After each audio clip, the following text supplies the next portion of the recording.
Hello friends, मैं हूं जतीन चौहान और आप देख रहे हैं स्टडी विद जतीन।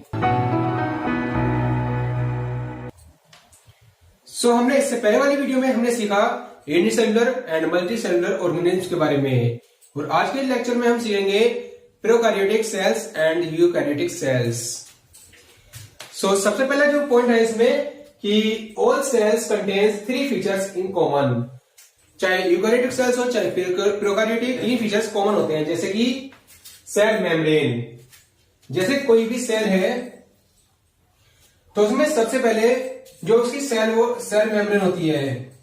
किसी किसी सेल में सेल वॉल भी होती है, लेकिन सेल मेम्ब्रेन, सेल वॉल की जो जुड़ी हुई परत होती है अंदर वाली, उसको हम बोलते हैं सेल मेम्ब्रेन।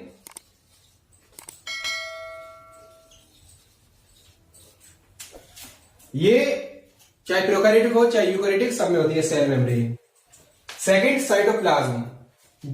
कोई भी सेल हो उसमें लिक्विड फॉर्म पर रहती है, तो उसी को हम बोलते हैं साइटोप्लाज्म। एंड थर्ड चीज जो है वो है जेनेटिक मटेरियल। जेनेटिक मटेरियल में डीएनए भी हो सकता है एंड आरएनए भी।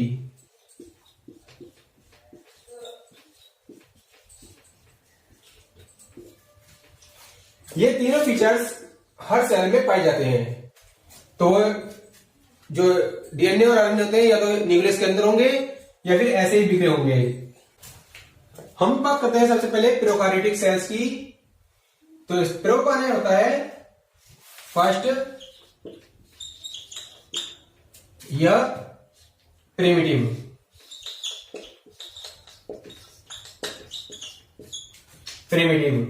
और कार्योटिक माने यानी कार्योन माने होता है न्यूक्लियस। आपको पता है प्रोकैरियोटिक एंड यूकैरियोटिक। प्रोकैरियोटिक जो सेल्स है, प्रोकैरियोटिक जो ऑर्गेनिज्म हैं, वे लगभग 3500 मिलियन साल पहले आए थे, तो इसलिए उनको बोला गया है फर्स्ट या प्रिमिटिव न्यूक्लियस, कार्योन। और हम इसको प्रोकैरियोटिक को बोलते हैं फॉल्स न्यूक्लियस, यानी कि झूठा न्यूक्लियस, क्योंकि इसमें न्यूक्लियस होता नहीं है। इसकी जो जेनेटिक मटेरियल होता है वो ऐसे ही बिखरा रहता है सेल्स के अंदर, तो इसको हम बोलते हैं फॉल्स न्यूक्लियस। तो organism with cells in which the nuclear material, जो न्यूक्लियर मटेरियल होता है जैसे डीएनए, आरएनए, वो not bounded by definite nuclear membrane. तो जो प्रोकैरियोटिक सेल्स होती है उसकी जो ऑर्गेनिज्म होते हैं, वे उनका जो न्यूक्लियर मटेरियल होता है वो किसी भी न्यूक्लियर मेम्ब्रेन से बाउंडेड नहीं होता है।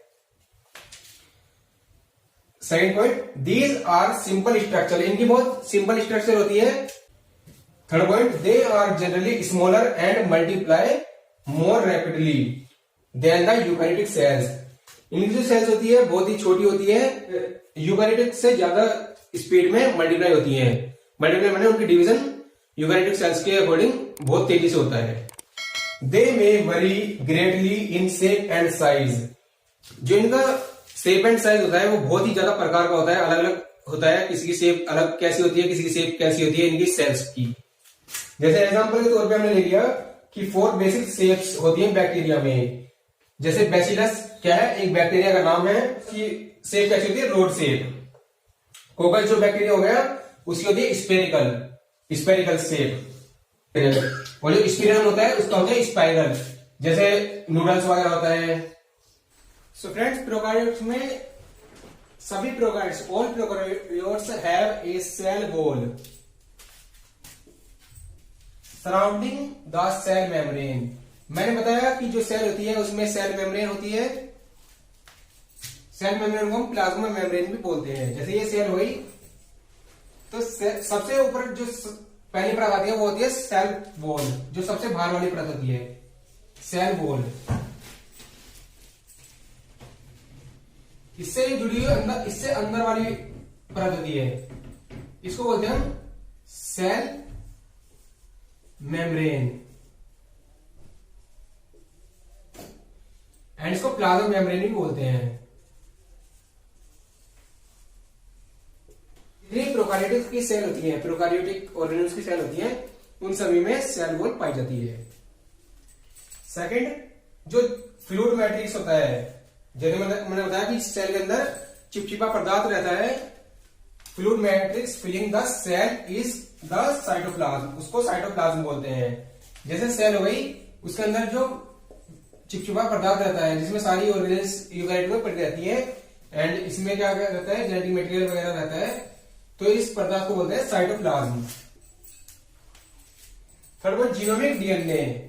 जीनोमिक डीएनए में इसमें कैसा होता है, सिंगल क्रोमोसोम्स, जो प्रोकैरियोट होता है सिंगल क्रोमोसोम्स होते हैं, एंड सर्कुलर डीएनए, ऐसा डीएनए होता है, ऐसा डीएनए गोल गोल। जबकि जो यूकैरियोट होता है उसका डबल हेलिकल्स ऐसे होता है, वो मैं आगे बताऊंगा आपको। Many bacteria have small DNA called plasmid. Plasmid होता है काफी बैक्टीरिया के अंदर, जिनको हम स्मॉल डीएनए बोलते हैं। जैसे पूरा डीएनए हो गया गोल गोल सर्कल, तो उसमें से हमने एक सर्कल का पार्ट उठा लिया, तो उसमें से जो छोटा सा पार्ट होगा इतना, तो उसको हम बोलेंगे प्लाज्मिड। प्लाज्मिड क्या होता है, जो जीनोमिक डीएनए होता है उससे जो बाहर, उससे आउटर जो डीएनए बचता है छोटा स्मॉल स्मॉल से, उसको हम बोलते हैं प्लाज्मिड। ये क्या काम करता है, ये जो एंटीबायोटिक हम देते हैं, जैसे हमारे कोई बीमारी करी बैक्टीरिया ने, तो हम जो एंटीबायोटिक का यूज करते हैं, तो उससे लड़ने का जो काम करता है, उसके रेजिस्ट काम करता है, वो होता है प्लाज्मिड, जो कि इनका स्मॉल डीएनए होता है। इसी की वजह से हम पता लगा पाते हैं, मॉनिटर कर पाते हैं कि फॉरेन डीएनए कौन सा है और बैक्टीरिया डीएनए कौन सा है। The membrane bounded organelles such as mitochondria, endoplasmic reticulum, lysosomes, chloroplast, Golgi bodies etcetera are absent, only ribosomes are present. जो प्रोकैरियोटिक सेल्स होती हैं उनके अंदर ये सारी ऑर्गेनेल्स, माइटोकॉन्ड्रिया, एंडोप्लाज्मिक रेटिकुलम जिसको हम ER से रिप्रेजेंट करते हैं, लाइसोसोम, क्लोरोप्लास्ट, गोल्गी बॉडीज, ये सब एब्सेंट रहती हैं। एंड इसमें प्रोकैरियोट में क्या प्रेजेंट रहता है, राइबोसोम्स।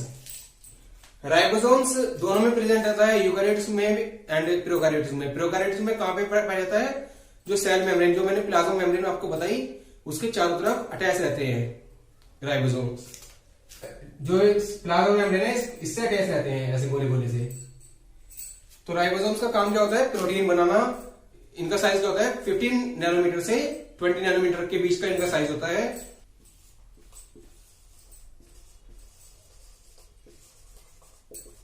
स्वेडबर्ग यूनिट के नाम से हम इनको रिप्रेजेंट करते हैं कि कितने स्वेडबर्ग यूनिट का ये होते हैं। जैसे कि जो प्रोकैरियोट होते हैं उसमें 50s एंड 30s सब यूनिट के राइबोसोम्स पाए जाते हैं। तो इनको मिला के हम बोल सकते हैं कि 70s राइबोसोम्स प्रोकैरियोट्स में होते हैं। 70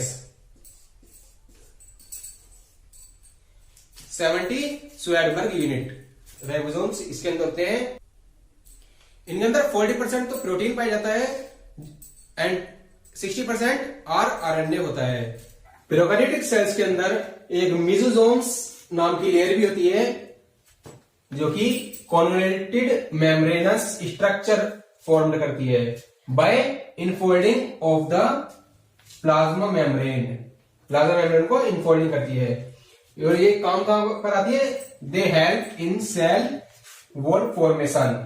सेल वॉल के फॉर्मेशन में वर्क करती है, एरोबिक रेस्पिरेशन में वर्क करती है, एंड जो इसका मेन फंक्शन होता है is to increase the surface area of cell. जो सेल का सरफेस एरिया है उसको इंक्रीज करती है, बढ़ाती है। मेसोसोम्स होती कैसे है, जैसे हमारी ये सेल हो गई, ये क्या होता है सेल वॉल, इसके अंदर क्या है प्लाज्मा मेम्ब्रेन या सेल मेम्ब्रेन हम बोल सकते हैं।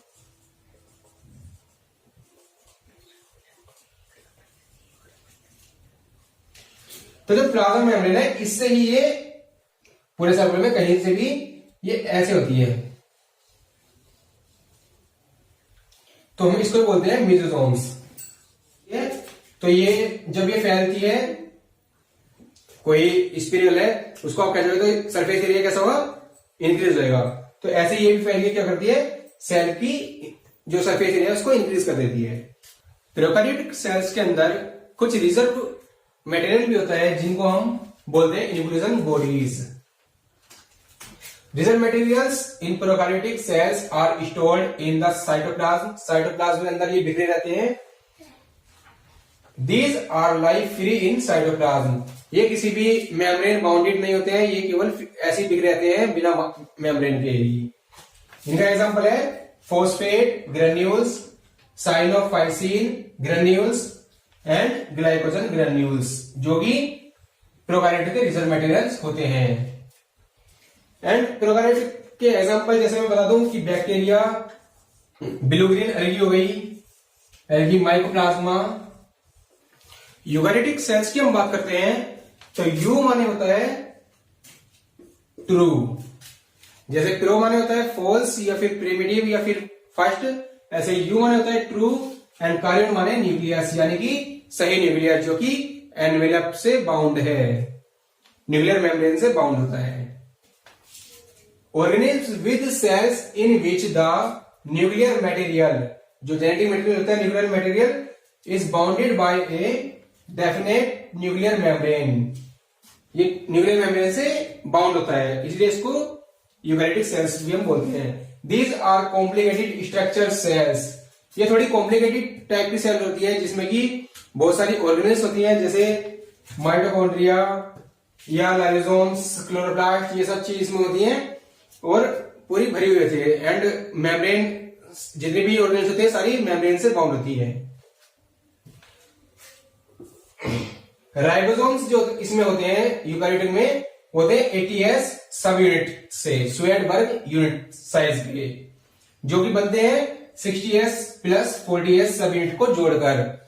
जैसे प्रोकैरियोट्स में बन रहे थे 30 एंड 50s को प्लस करके 70s सब यूनिट के स्वेडबर्ग यूनिट के बन रहे थे राइबोसोम्स, इसमें 60 एंड 40 को जोड़कर 80s साइज के बनते हैं। The membrane bound organelles such as mitochondria, ER माने endoplasmic reticulum, lysosomes, chloroplast, Golgi bodies, nucleus, ये सब इसमें प्रेजेंट होती हैं। एंड जो माइटोकॉन्ड्रिया होता है वही इसमें रेस्पिरेशन का काम करता है इन वाली सेल में, यूकैरियोटिक सेल्स में, जो कि उसमें कौन कर रहा है, मेसोसोम्स, इनमें माइटोकॉन्ड्रिया करता है। इनके एग्जांपल कौन से होते हैं, animals, plants, human beings, birds, fish, ये सब इनके एग्जांपल होते हैं।